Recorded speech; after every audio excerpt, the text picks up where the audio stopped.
So, several years ago, here in our nation's capital, one of the finest violinists in the world, Joshua Bell, played at a busy metro station during the morning rush hour. It was part of an experiment to see what would happen or to see if anyone would notice.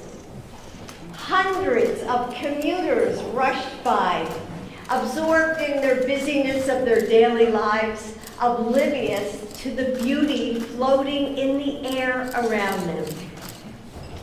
But time and time again, one particular group noticed, arching their necks, suddenly captivated in surprise as they heard the music. This group consistently wandered over to the violinist, delighting in the beauty pouring from his strings. Any idea who it was? Children. That's exactly right. Children are unbound by time and inherently know beauty. The rich, colorful mosaic of autumn leaves piled high on an emerald blanket of grass, the mesmerizing rhythm of soft, powdery snow as it falls from a glistening night sky, the gorgeous sound of an extraordinary violinist. It's this childlike marvel and awe that inspired this year's holiday theme, the magic, wonder, and joy of the season. Each room is designed to capture this pure, unfiltered delight and imagination, to see, this season, this time of year, through the wondrous, sparkling eyes of children. As guests enter the East Wing, they walk underneath the branches. Wasn't that so amazing?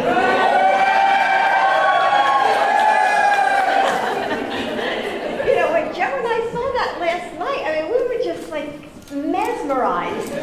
To see that Christmas tree, and I'm sure, and the press saw it early this morning, that pierces through the facade of the East Wing.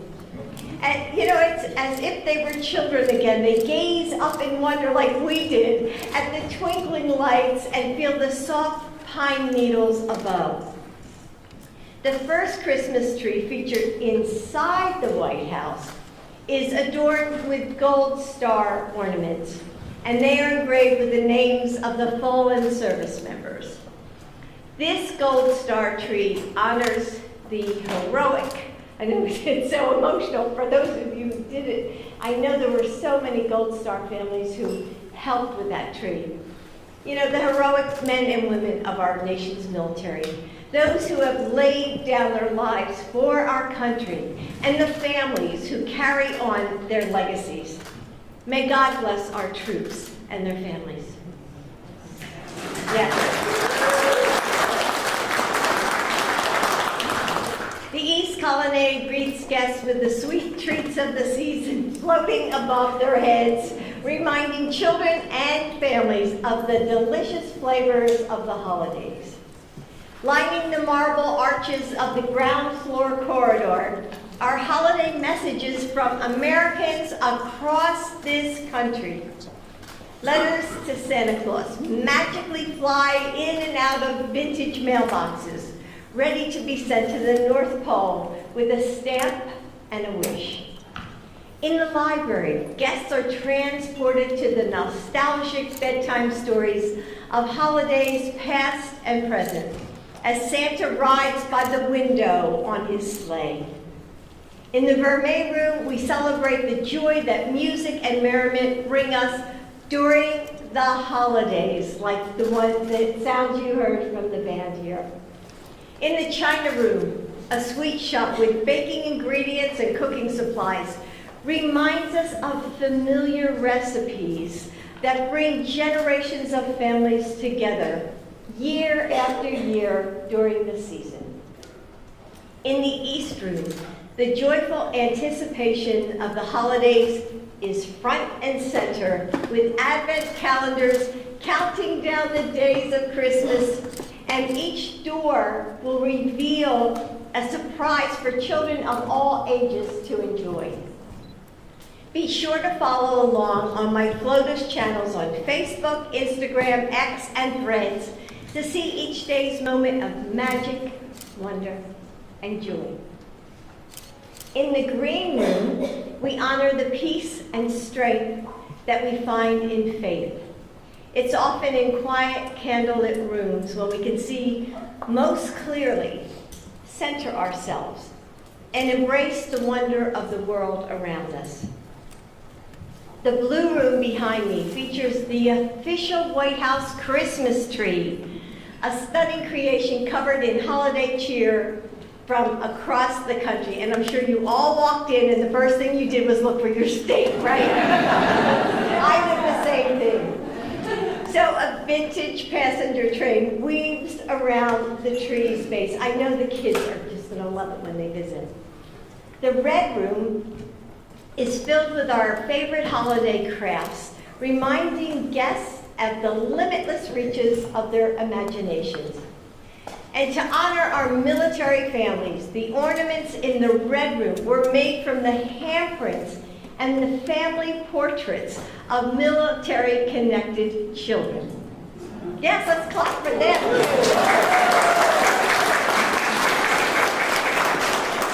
In the cross hall, right over there, we have the official White House menorah, created last year by our White House carpenters, who are so special, using reclaimed wood from the beams of this house, saved from when President Truman, honestly, don't miss it, renovated it over 70 years ago. And finally, in the state dining room, the magic, wonder, and the joy of the holidays all come together in a recreation of Santa's Workshop. Throughout the house, we pay tribute to the 200th anniversary of the publication of "'Twas the Night Before Christmas," a poem etched so deeply into so many of our childhood memories. We worked with the Library of Congress to bring a sampling of editions from the last 200 years here to the White House. You'll also notice that this year's gingerbread house, have y'all seen it? Yes. Oh my God. Susie did such an amazing job, and all her volunteers. It creates the classic tale. And in the grand foyer, where we are right now, Santa and his reindeer fly through the air. And I'm amazed they were made from paper mache. I mean, it's just so cool. And it's like they're leaping from the storybook's pages. I don't know how you feel, but I feel it's just breathtaking.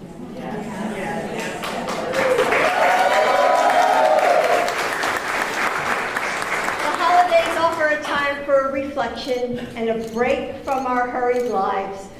It's a season to be fully present with our friends and our families. It's also a season of gratitude.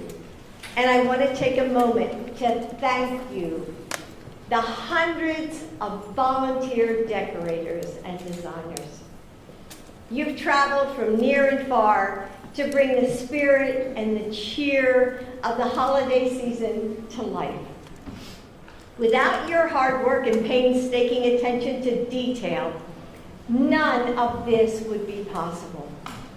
I hope that this experience has been as meaningful for you as it will for the thousands of visitors. And we've upped it this year. We're going to have over 100,000, which is just amazing.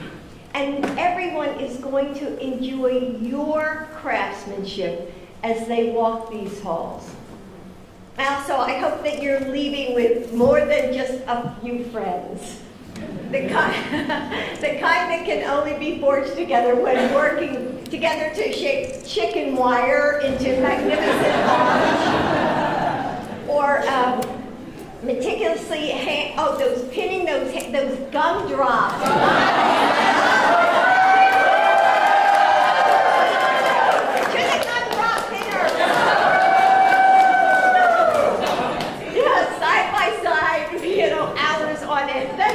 Gumdrop dinners. Today we also honor and thank the people who work all help us stay in touch with the American people? Our correspondence volunteers.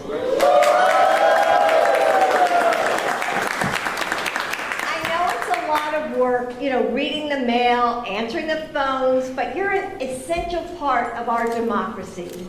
Whether you've been volunteering for years and years or just a few months, or maybe a few decades like some of you. So with all of my heart, thank you. Magic, wonder, and joy. I know that they can feel hard to find sometimes as the days grow shorter and the weather grows colder, as our hearts grow heavy in the face of a tumultuous world, as we miss those who are no longer with us, an empty seat at the table of our holiday gatherings. But it's in these times when we are searching for hope and healing. These points of light, all of them. The most that we need is each other. That's when we need each other the most.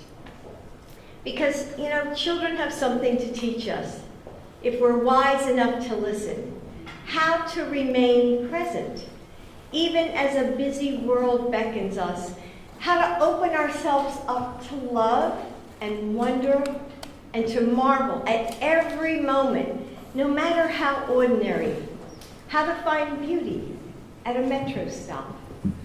With a child's appreciation for the magic, wonder, and joy of the season, I wish you a Merry Christmas and a very happy holidays from the Biden family to all of yours. Thank you so much for being here.